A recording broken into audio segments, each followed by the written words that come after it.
कर्म हो जाते। हिंसा करना सरल, क्रोध आया, ईर्ष्या हुई, घृणा हुई, अहंकार हुआ, कहीं भी वर्चस्व को चुनौती मिली तो बस शस्त्र निकल आते। किंतु अहिंसा, अहिंसा बहुत कठिन, क्योंकि अहिंसा उदारता का मार्ग है, क्षमा का मार्ग है, दया करुणा का मार्ग है। और चाहे वो क्षमा हो, उदारता हो, दया या करुणा, सब त्याग चाहते हैं, और त्याग करना सबसे कठिन। अन्य प्राणियों, मनुष्यों की रक्षा करना, संकट समय उनकी सहायता करना हम सभी का धर्म होता है।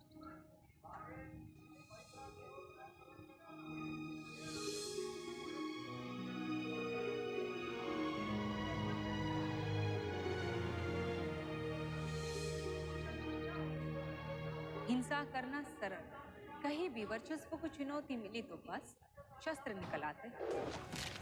निकलिए सम्राट, मैं लोग को रोकता हूँ।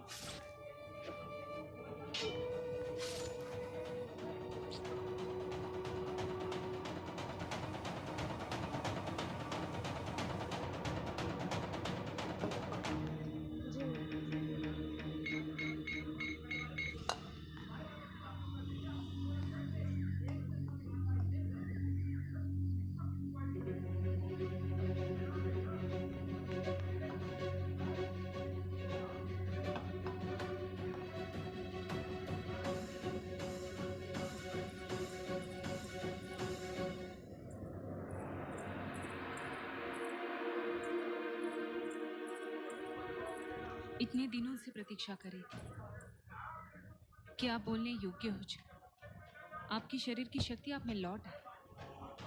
फिर आपसे पूछूंगी कि आप हैं कौन और ये सब हुआ कैसे। परंतु आपने जाते वक्त भी विदा लेना आवश्यक नहीं समझा। अगर विदा लेते तो मैं आपको जाने नहीं देती। इस अवस्था में आपके उपचार का दायित्व स्वीकारा है मैंने, और उसे पूर्ण करना मेरा कर्तव्य है। मुझे लौटना होगा देवी। इस अवस्था में क्या आपको नहीं लगता जिन्होंने आप पे आक्रमण किया वो आपको ढूंढ रहे होंगे? एक बार वो सफल हो गए, दूसरी बार मैं उन्हें... हिंसा का उत्तर अगर हिंसा ही है तो फिर हिंसा का अंत कैसे होगा? यदि आप मेरे स्थान पर होती तो आप समझ पाती थी। मेरा कोई शत्रु नहीं, शरीर पर कोई घाव नहीं, कोई भय भी नहीं, और ना ही मन में किसी के प्रतिशोध का विष। क्या आप मेरे स्थान पे होना नहीं चाहेंगे योद्धा?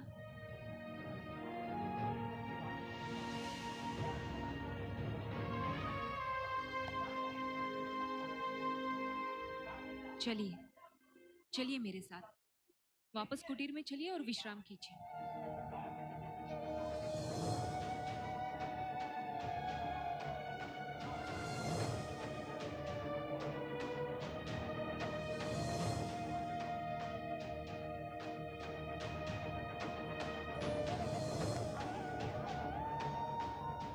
जब तक आप पूरी तरह से स्वस्थ नहीं होते या फिर कोई आपका शुभ चिंतक आपको लेने नहीं आता, तब तक आपकी सुरक्षा और आपकी सेवा मेरा दायित्व है, धर्म है मेरा। आइए मेरे साथ। कौन है आप? क्यों आपके साथ रहते रहते मुझे अपने अधूरेपन का आभास होने लगा? क्यों आपके मुख से निकला हर शब्द मुझे सत्य लगता है? आपके मुख से वेदों की बातें सुनता हूं तो ये सोचता हूं, क्यों वर्जित है स्त्रियों को वेद ज्ञान? आप पास होती तो ये प्रतीत होता है कि जीवन में आपसे पहले जो कुछ भी था सब निरर्थक है। आपने मेरे प्राण बचाए। मैंने केवल अपना धर्म निभाया है। आपके द्वारा धर्म का पालन मेरे जीवित रहने का कारण बना है। संसार चाहे आपको जिस किस नाम से पुकारे, किंतु मेरे लिए आप धर्मा है।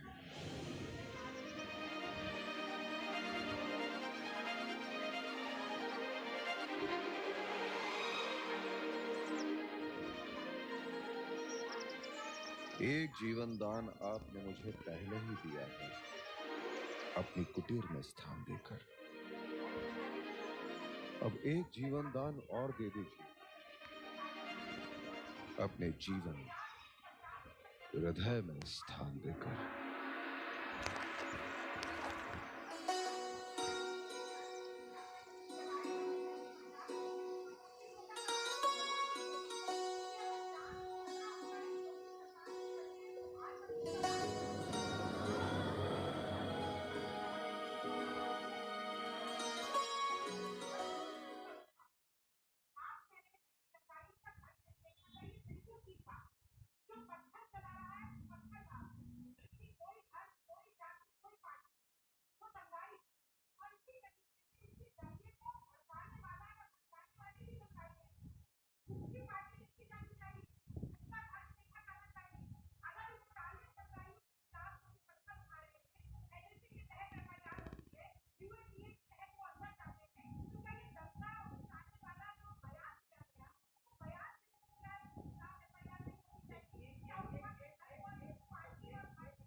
जब तक मैं अपने नेत्रों से सम्राट बिंदुसार का पार्थिव नहीं देखता, तब तक सम्राट बिंदुसार मेरे लिए जीवित थी।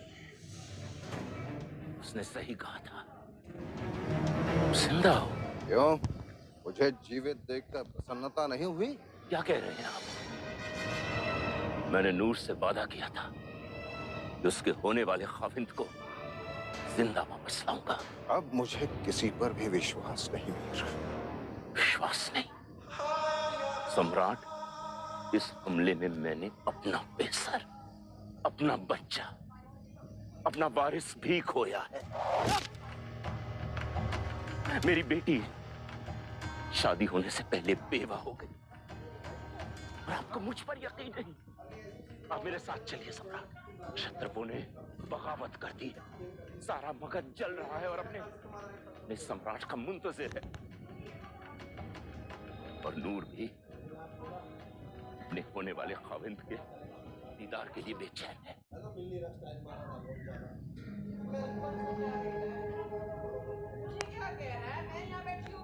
मीर, मैं आपके पुत्री के साथ विवाह नहीं कर सकता। सम्राट बिंदुसार, मीर खुरासन कुछ भी बर्दाश्त कर सकता है, बेइज्जती बर्दाश्त नहीं कर सकता। अगर ऐसा है तो आज के बाद मगध को किसी भी बगावत से बचने के लिए मीर खुरासन से मदद की कोई भी उम्मीद नहीं रखनी चाहिए। टूट के बिखर जाएगा आपका ये अखंड भारत। आपको हो क्या गया है सम्राट? आप क्यों नूर से शादी नहीं करना चाहते?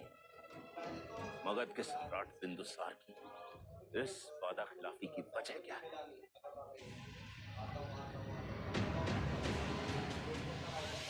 सम्राट बिंदुसार,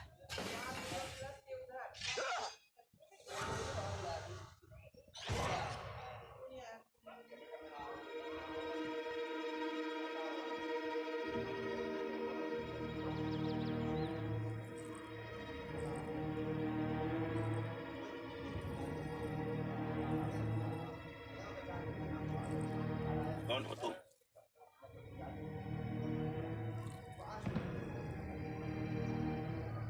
सम्राट की दासी।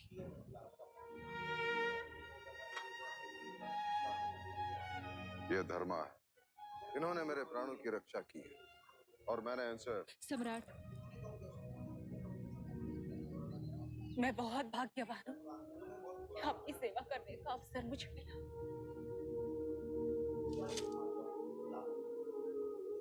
अब आप पूर्णतः स्वस्थ हो गए।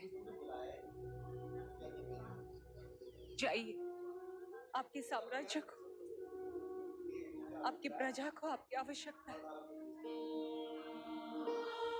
जो वचन आपने दिए उनका पालन कीजिए, अपना धर्म निभाइए, क्योंकि धर्म के समक्ष और कुछ भी महत्वपूर्ण नहीं। मैंने आपके प्राणों की रक्षा की, उसका ऋण आप मगध की रक्षा करके चुकाए।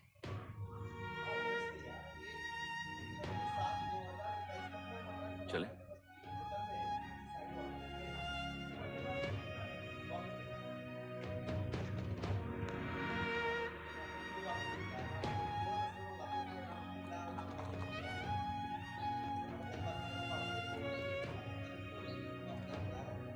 जो वचन आपने दिए उनका पालन कीजिए, अपना धर्म निभाइए। आपके जीवन का जो भी सत्य है उसे स्वीकार करना आपका धर्म है। परंतु मैंने तुमसे विवाह किया है, ये भी तो सत्य है। तुम मगध नरेश की पत्नी हो, रानी हो। तुम्हारा स्थान पाटलिपुत्र में है, मेरे भवन में। सम्राट, जो प्रेम कर्तव्यों से विमुख कर दे वो प्रेम नहीं। हम दोनों का मिलन मगध के उत्थान का कारण बनना चाहिए, पतन का नहीं। अवश्य बनेगा मगध के उत्थान का कारण। मैं तुम्हें वचन देता हूँ, अपना कर्तव्य संपूर्ण कर मैं तुम्हें लेने के लिए अवश्य लौटूंगा। वचन की आवश्यकता नहीं, मुझे विश्वास है आप जरूर। कोई इज्जत देश के थोड़ी ना बैठे हैं। फोन कर, पहले बात कर, हेलो कर।